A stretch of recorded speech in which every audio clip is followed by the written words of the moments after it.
The day had been long, the kind that felt stretched thin by the sun itself. Elias Turner had spent it fixing the south fence, his back aching, his hands rough from years of work that had no one left to thank him for it.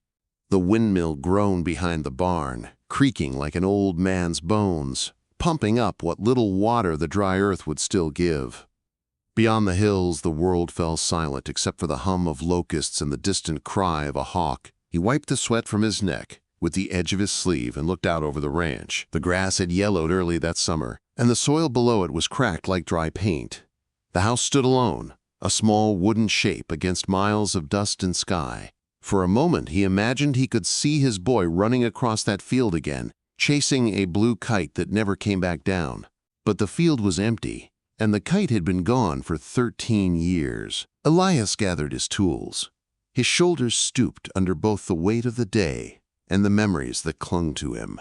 He moved slowly toward the barn, his boots crunching over gravel. Inside, the scent of hay and horses filled the air. He reached up to pat his old mare's neck, whispering something only the horse could hear. She flicked her tail lazily in reply. He ate dinner alone that night, a plate of beans and stale bread. The table had 2 other chairs, one his wife's, the other his son's, both untouched since the fever took them. He couldn't bring himself to move them. They stayed where they belonged, silent witnesses to a man who had forgotten how to live. When the sun dipped below the ridge, Elias lit the lantern. The light flickered across the room, brushing the faded photographs on the wall. He stared at them for a while, his wife's soft smile, his boy's crooked teeth, and then turned away. Some nights, he still talked to them, but tonight, he didn't have the strength. He stepped out onto the porch and watched the sky deepen to violet. The wind carried dust from the road, thick and lazy, and with it came a faint sound. A cough, maybe, or a cry. He straightened, his brow furrowed. No one ever came this far out. He waited, listening. Then he saw it, a shape in the distance, small and unsteady, moving toward the gate. As the figure grew clearer, Elias realized it was a woman. Her dress was torn, faded brown against the desert. She stumbled once, then again, clutching something close to her chest. Her hair, tangled and windblown, caught the last light of the sun like strands of gold dust. Elias's instinct was to stay back. Strangers meant trouble in these parts. Thieves, drifters, desperate souls. But something in her step wasn't dangerous. It was broken. He stepped down from the porch, his hand brushing the rifle by the door out of habit, though he didn't reach for it. When she reached the gate, she stopped, swaying slightly. The bundle in her arms shifted, wrapped in a thin blanket. Her lips trembled as she spoke, voice rasping like dry leaves. "Please, sir, bury my boy." Elias froze. The world seemed to stop around her words. The wind fell silent. The horse in the barn gave a single, uneasy whinny. He looked at her face, pale, sunburned, streaked with tears and dust, and then at the still bundle in her arms. He swallowed hard. "Ma'am, you mean—" She nodded weakly. "He's gone. Yesterday. Fever took him. I walked all night. The ground out there is too hard to dig." Her voice cracked. "Please, I can't carry him anymore." Elias didn't know what to say. It had been years since he'd heard a voice so full of sorrow that it stripped the air bare. He could have sent her away. He could have told her the town was 2 days east. But instead, he stepped forward and said quietly, "Come inside. You need rest." She shook her head. "No rest, just a grave." Her insistence hit him in the chest like a hammer. He saw, in her eyes, the same hollow he had once carried, the kind that no comfort could fill. Without another word, he went to the shed, fetched a shovel, and walked toward the cottonwood tree behind the barn. "Here," he said softly. "Ground's soft enough under the roots." She followed him, silent except for her labored breath. The air was cooling fast, the sun slipping below the horizon. They worked in half light, the shovel biting into the earth with slow, heavy strokes. She knelt beside him, scraping with her hands when her strength allowed. Neither spoke. The only sounds were the scrape of metal, the sigh of the wind, and the quiet sound of her sobs. Elias's hands ached, but he didn't stop. He remembered another grave, long ago, dug by lantern light, his hands trembling the same way. He remembered whispering his wife's name into the dirt as he laid her down. Now the same soil seemed to call him back to that pain, asking him to share it once more. When the hole was deep enough, the woman laid the small bundle down, her fingers trembling. She unwrapped the blanket for just a moment, enough to press her lips to the child's forehead. The boy's face was peaceful, untouched by the cruelty of the world. She whispered something so soft Elias couldn't catch the words. He turned away to give her a moment. The wind rustled the cottonwood leaves above them, a sound like whispered prayers.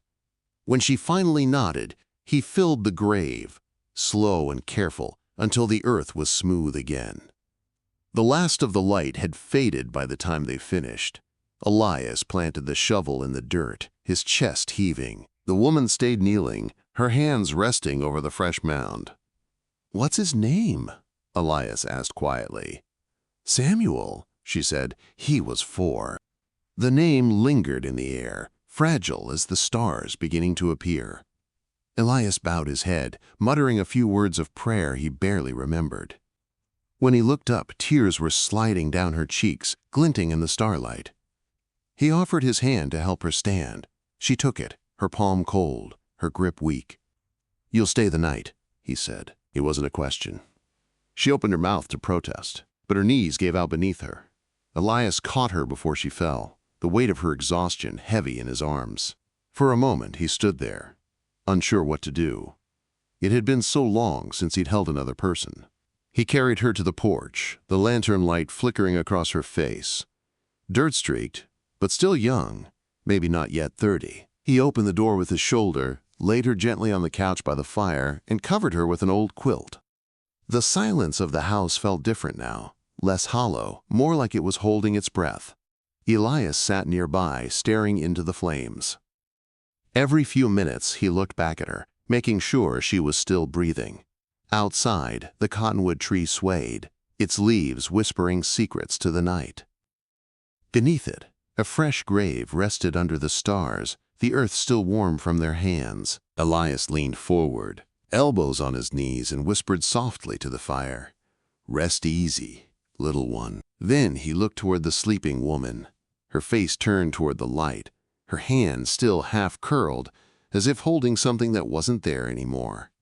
For the first time in years, something in him stirred, not joy, not hope, but a quiet ache that reminded him he was still alive.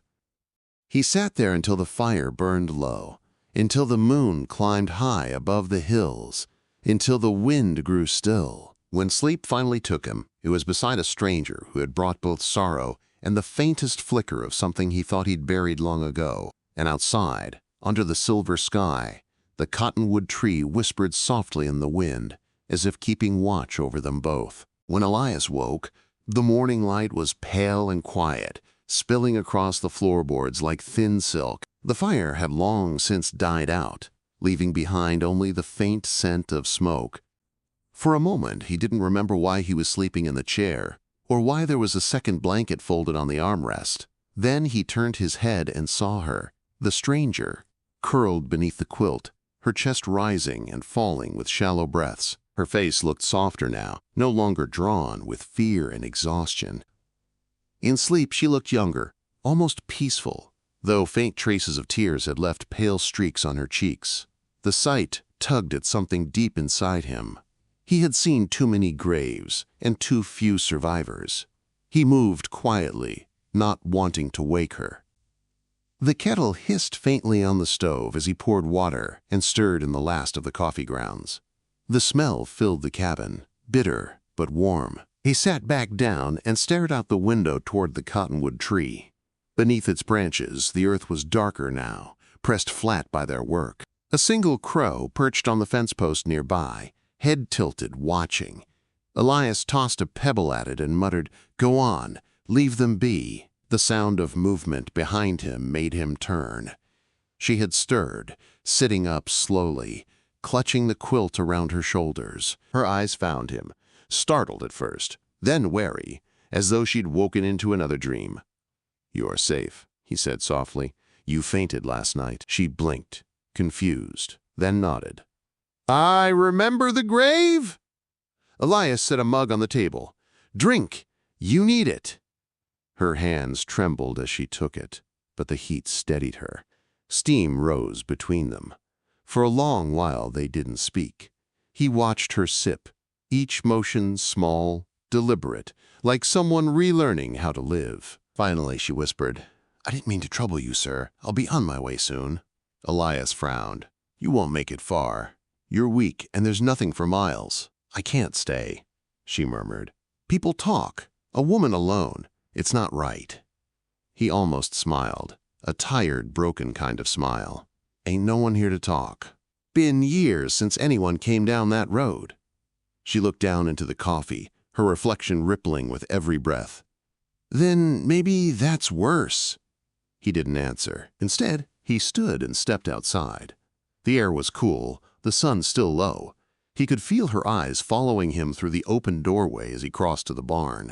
There were fences to mend, animals to feed, 100 small chores waiting, but the rhythm of his day felt changed somehow. By midday she appeared again, standing near the trough with her hair loosely tied back, wearing one of his wife's old aprons that hung a bit too big on her frame.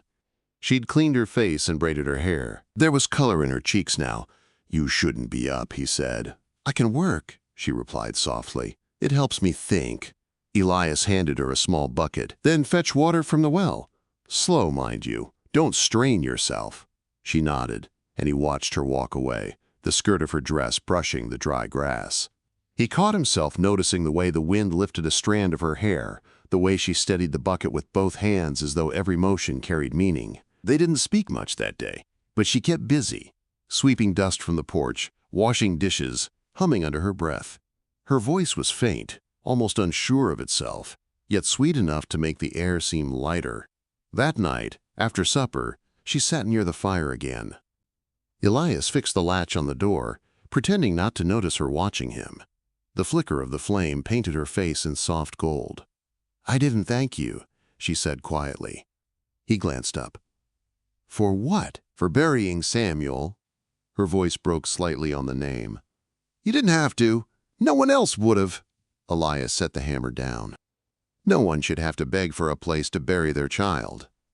She turned her eyes to the fire, blinking fast. "He was all I had left. My husband died last winter. I thought if I could just make it west, maybe I'd find work, maybe a new start. But the fever came." Her words trailed off. Elias didn't press. Some wounds were best left to speak at their own pace. "You can stay here till you find your strength," he said after a while. "Room's small, but it's yours. I'll sleep in the barn if you'd rather it." She shook her head quickly. "No, please. I don't want you out in the cold." He chuckled under his breath. "I've slept colder." Silence stretched between them again, but it wasn't the heavy kind. The fire cracked softly. Outside, the windmill creaked, turning slow and steady. In the days that followed, life began to settle into a rhythm neither of them had expected. She woke early, often before him, lighting the stove and boiling water for coffee. He'd find her outside feeding the hens, her bare feet damp with dew, her hair loose around her shoulders. The ranch no longer felt so empty. They spoke little at first. Then one morning, as they mended a broken fence together, he asked her name. "Clara," she said. "Clara May Hollis." "Elias Turner," he replied, tipping his hat slightly. "Figure we've earned introductions after digging a grave together." She smiled faintly, the first true smile he'd seen on her face. "I suppose we have." Over time, she began to hum again while she worked. Sometimes she'd sing old lullabies, the kind mothers whisper when the world outside is too cruel.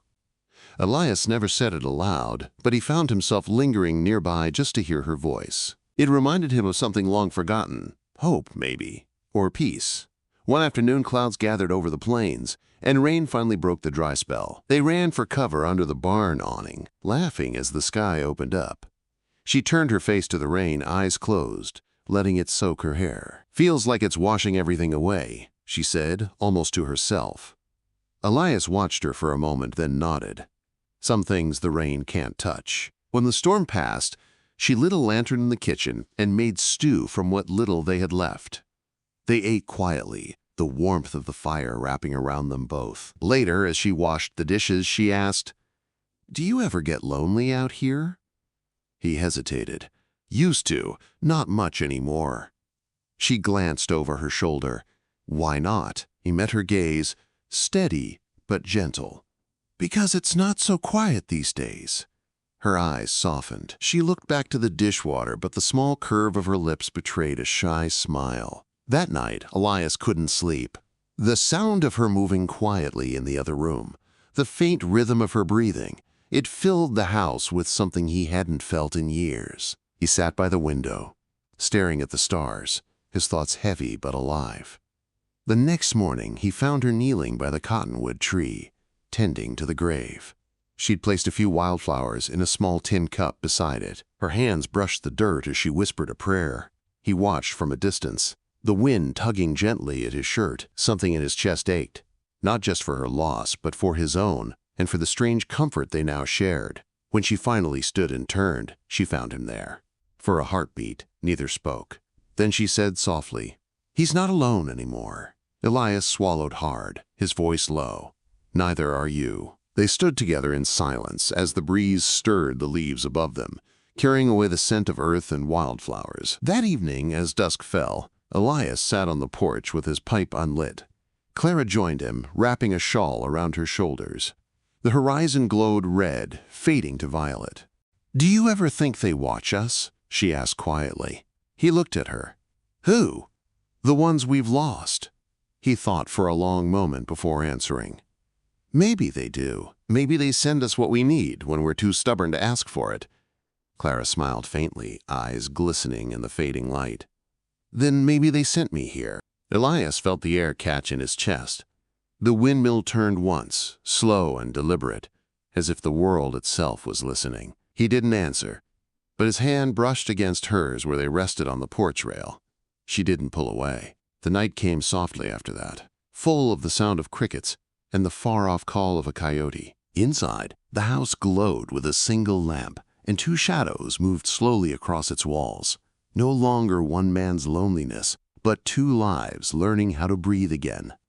Outside, beneath the cottonwood tree, the flowers shone pale in the moonlight, and for the first time in years the ranch did not feel empty. It felt alive. The morning sun slipped gently through the curtains, painting soft gold over the wooden floor. Elias stirred from his chair by the window, his joints protesting as he stood. The smell of coffee reached him before he saw her. Clara, humming softly near the stove, her sleeves rolled, her hair tied back with a faded ribbon. She didn't notice him at first, her focus on the bread dough she was kneading. Her movements were slow, practiced, almost graceful. For the first time in years, he felt something stir that wasn't sorrow. It wasn't sudden or loud. It was quiet, steady, like a warm ember that refused to die. "Morning," he said, his voice rough from sleep.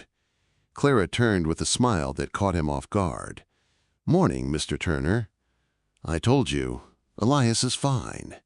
She nodded, blushing slightly. "Elias, then?" The sound of his own name on her lips made the air feel strange, familiar. He poured himself a cup of coffee and sat at the table while she worked. Outside, the ranch stretched in calm silence, horses grazing, the windmill creaking, the cottonwood tree standing tall under the rising sun. For once, the world felt almost peaceful.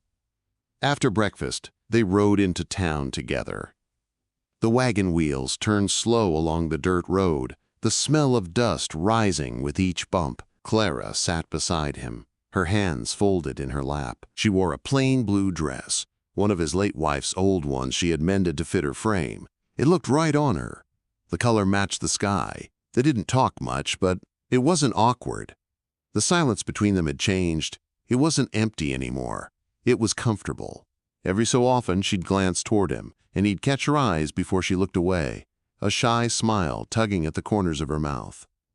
When they reached the small frontier town, heads turned. People stared at her, at him, at the sight of them together. Elias ignored it, but Clara lowered her gaze, her hands tightening in her lap. He leaned closer. "Don't pay them any mind. Folks here love gossip more than food." She managed a faint smile. "They'll think strange of it." "They already do," he said simply. "Might as well give them something to talk about." He helped her down from the wagon, his rough hand closing around hers. For a moment, their eyes met again. The brief touch lingered longer than it should have. She looked away quickly, a soft flush on her cheeks. Inside the general store, Clara picked out flour, beans, and a spool of thread. Elias caught her glancing at a small tin locket hanging behind the counter, a delicate thing shaped like a heart. When she noticed him watching, she shook her head quickly. "It's too fine for me." Elias said nothing, but before they left he bought it and tucked it into his coat pocket. They rode home in the quiet warmth of afternoon. The fields shimmered gold under the sun, the air thick with the hum of grasshoppers. Clara looked tired but peaceful, her head leaning slightly against the side of the wagon. Elias stole a glance at her now and then, feeling that same quiet ache deep in his chest. That evening, after supper, he pulled the locket from his pocket and placed it gently on the table in front of her. Her eyes widened. "Elias, I can't accept this." "You didn't ask for it," he said, "but it's yours." She opened it slowly.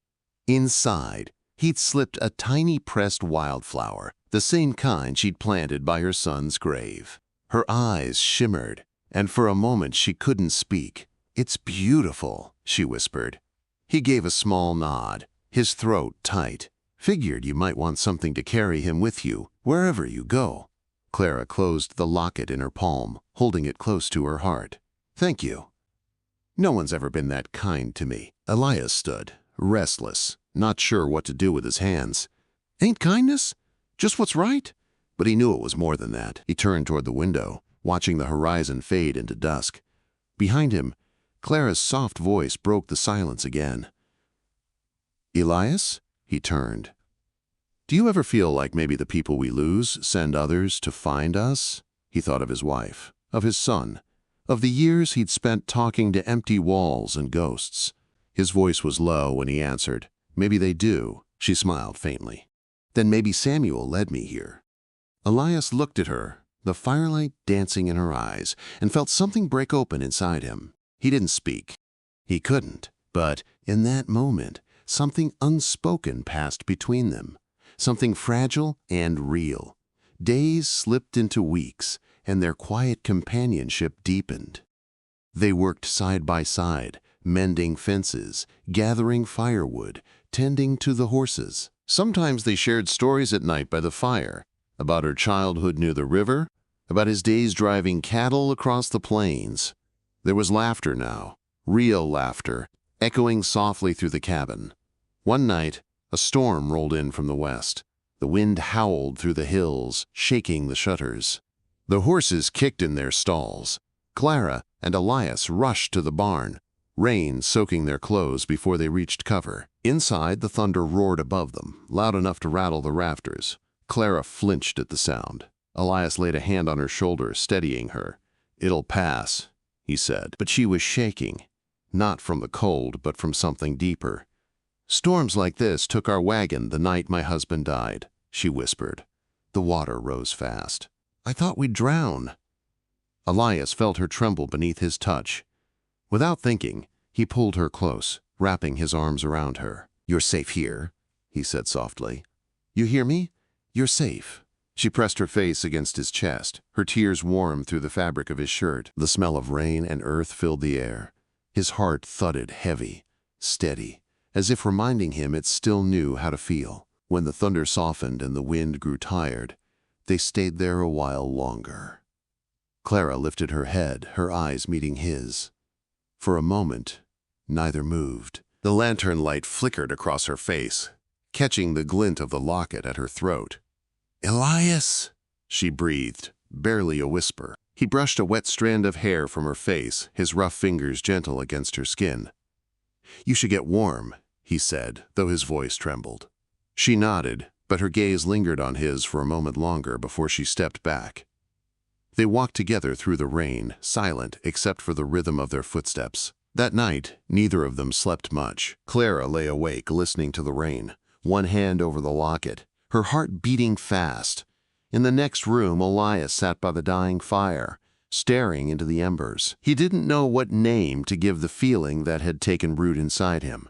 It wasn't lust, nor pity. It was something deeper, like forgiveness finding its way home. The next morning, the storm had passed. The world smelled new again, clean and sharp. Sunlight glittered on every blade of grass. Clara stepped outside barefoot, her skirt brushing the wet earth.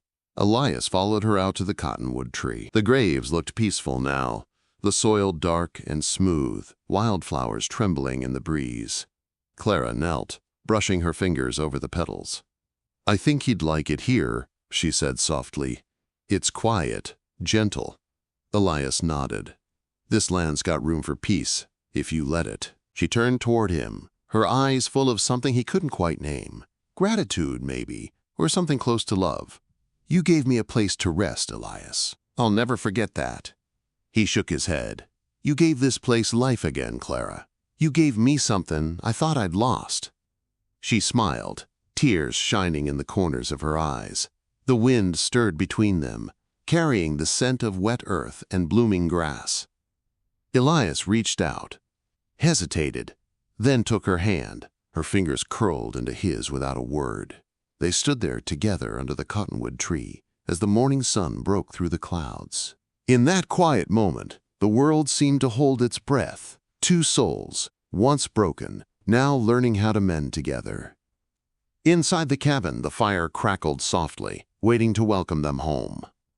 The ranch stretched wide and golden once more, and for the first time in years, Elias Turner felt the weight of loneliness lift from his shoulders. He didn't know what tomorrow would bring, or whether happiness could last in a world as harsh as theirs. But when Clara looked at him and smiled, it didn't matter. For now, the moment was enough. And somewhere in the whispering of the cottonwood leaves, it almost sounded like laughter, soft, distant, and full of love. The summer came hard and merciless. It began with wind that carried dust instead of rain, and soon even the grass turned brittle beneath the sun. The creeks that once whispered behind the hills dried to shallow mud. The air shimmered with heat, the horizon warped and trembling. Elias rose earlier each day, working longer, hoping to save what little the land would still offer. Clara would bring him water in an old tin cup, her face pale from the glare, her sleeves rolled high. He'd tell her to rest, but she always shook her head with that small, stubborn smile. "I've rested enough for a lifetime," she'd say. The drought stole more than water. It took their calm, their rhythm. The chickens stopped laying. The well sank lower. Elias began to ration their food, stretching what little they had. Clara insisted on skipping her portion some nights. Elias noticed but said nothing. Words in times like that were like rain. You didn't waste them unless they'd do some good. One afternoon he found her kneeling by the cottonwood, her hand pressed to her chest, breathing unevenly. He hurried to her side. "Clara," he said, kneeling beside her, "what's wrong?" She shook her head, forcing a smile. "Just the heat. It'll pass." But it didn't. That night, her cough started. Low and dry at first, then sharp enough to bend her over. Elias sat beside her as she tried to hide it, pressing a rag to her lips. When she finally looked up, he saw the faint stain of blood on the cloth. His heart sank. "When did this start?" "Couple days back," she said softly. "Didn't want to worry you." He clenched his jaw. "You should have told me." "What would you have done?" she asked gently. "You can't fight what's already in me." He stood, pacing the room. "There's a doctor in Brenton. 2 days, ride. I'll go at first light." "You'll waste your strength," she said, voice trembling but kind. "There's no saving me, Elias. You know it as well as I do." He turned on her then, the quiet man's patience breaking for the first time in years. "Don't you say that. Don't you give up on me now." Her eyes filled with tears, but she smiled through them. "You've already given me more life than I thought I'd ever see again." He looked at her, at the soft glow of the lamplight on her face, at the way her hand trembled as she reached for his. He took it in both of his, holding it tight, as if he could keep her here by sheer will. "I ain't losing you," he whispered. When dawn came, Elias saddled his horse and rode hard toward Brenton. The sun was already high before he reached the first ridge, and by noon the heat pressed down like a weight. Dust choked his throat, but he didn't slow. He reached the town after dark, his legs stiff, his breath ragged. He found the doctor's office shuttered for the night, so he pounded on the door until a lantern flickered inside. The doctor, a thin man with gray hair and weary eyes, opened it halfway. "Please," Elias said, voice hoarse. "A woman's sick. Fever, cough, bad. I need you to come." The doctor hesitated, looking past him toward the darkness outside. "How far?" "Half a day's ride if we push," the man sighed. "There's sickness spreading everywhere." "I've got patients here dying. I can't leave." Elias's fists clenched. "I'll pay whatever you ask." "It's not about money," the doctor said softly. "If she's as bad as you say, there's nothing I can do out there." Elias's shoulders sagged. He stood there a long moment, breathing hard. Then he turned away without another word and rode into the night. By the time he reached home again, dawn was breaking. The air was cold and still. The sound of the windmill creaking met him before he saw the cabin. Clara was sitting on the porch wrapped in a shawl, her eyes half open, her face pale as ash. When she saw him, she smiled weakly. "You didn't have to go," she said. He dismounted and rushed to her side. "Don't talk. Just rest." Her hand brushed his cheek. "I was afraid you wouldn't make it back." He held her hand against his face, his rough skin trembling against hers. "You're all I've got left," he whispered. She smiled faintly. "Then you've still got something worth living for." Days blurred into nights. Clara's strength faded like the last light of summer. Her cough deepened. Her breath came shallow. Elias stayed by her side, feeding her spoonfuls of broth she could barely swallow, whispering soft things to fill the silence between her gasps. One evening, as the sky burned orange, she asked to go outside. Elias carried her in his arms to the cottonwood tree, setting her gently on a blanket beneath its branches. The graves lay quiet beside them, the air heavy with the scent of dry earth. "I want to see the sunset," she said softly. He sat beside her, his arm around her shoulders, her head resting against him. The horizon stretched endless and gold, the sun sinking slow and tender. "Do you remember what you told me once?" she whispered. "That maybe the ones we've lost send us what we need." Elias nodded, his voice breaking. "I remember." She smiled faintly. "Then maybe they'll send someone for you too." He shook his head. "I don't need anyone else, Clara. I've got you." She turned her face toward him, her eyes bright with tears. "Promise me something. Anything. When I'm gone, bury me beside him, under the cottonwood, so he won't be alone." Elias couldn't speak. He nodded, his throat too tight for words. She reached for his hand. "And promise me one more thing." He looked at her, his heart already breaking. "Don't close yourself off again. Don't hide in the silence. The world's cruel, but it's still beautiful. Promise you'll see that, even without me." He tried to smile for her. "You'll be there. Every sunrise, every breath of wind." Her lips trembled into a small smile. "Then I'll hold you to it." The light faded, the sky deepening to violet. She leaned into him, her breathing soft and slow. The wind moved through the leaves like a lullaby. When she grew still, Elias stayed there long after the stars came out. He didn't cry, not at first. He just held her, his face buried in her hair, listening to the sound of the wind. The same wind that had carried her to him. At dawn, he dug the grave beside Samuel's, each strike of the shovel breaking through both soil and soul. When it was done, he laid her down gently, the locket still resting over her heart. He tied her shawl to a low branch of the cottonwood, where it fluttered softly in the morning breeze. For a long while he stood there, hat in hand, his lips moving soundlessly. Then he whispered, "You're home now." When the sun rose, he walked back to the cabin, every step heavier than the last. The world was silent again, but not the same kind of silence as before. This one carried her voice in it, faint but unending. That night, he sat by the fire alone.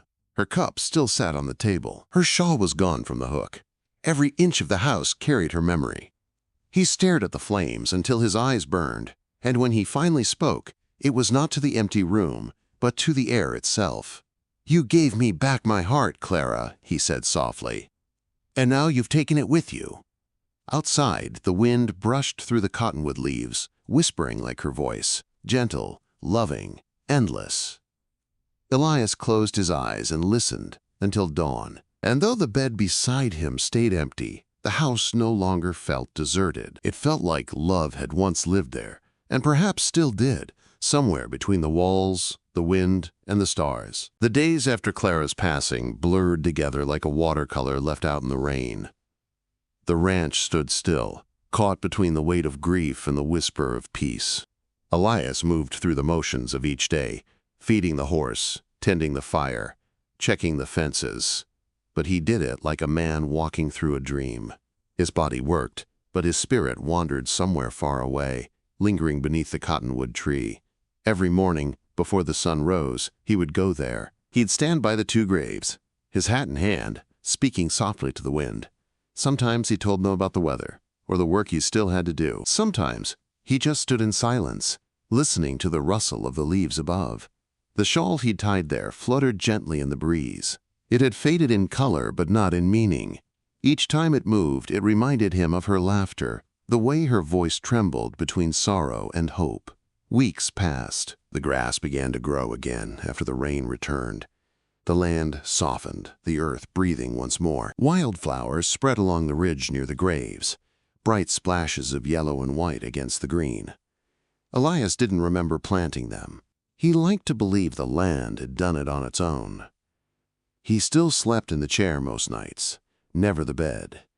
It didn't feel right to lie down without her voice in the next room. The bed had become sacred, still carrying the faint scent of her hair, the echo of her soft breathing. He couldn't bear to disturb it.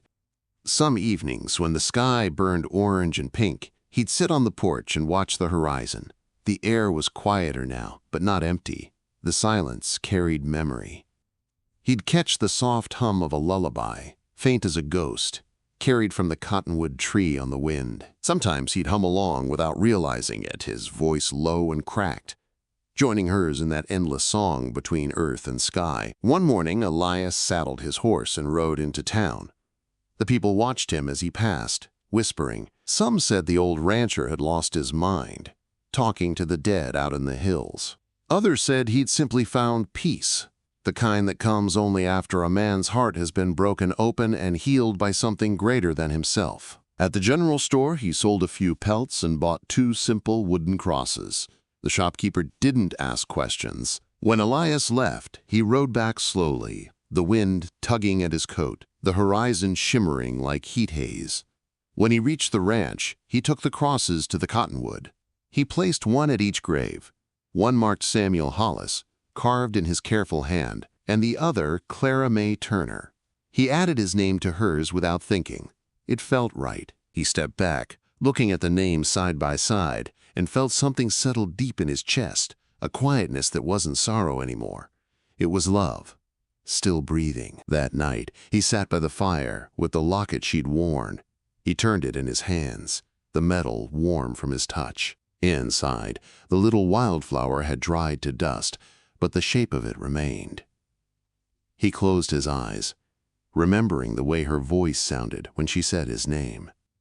He spoke aloud, his tone low, steady, and tender. "I kept my promise, Clara. You're not alone, and neither am I." Outside, the wind rose again. The shawl moved, the leaves whispered, and for a moment it almost sounded like her reply, soft, loving, eternal. As autumn rolled across the plains, the chill came back to the nights. Elias's body grew weaker with each passing week. His hands shook more when he worked, and sometimes he'd forget what he was doing halfway through a chore. But he didn't mind. He wasn't afraid. The loneliness that used to crush him now felt gentle, filled with her presence. One afternoon, a neighbor named Tom Brigg came riding by. He hadn't seen Elias in months and was startled by the change.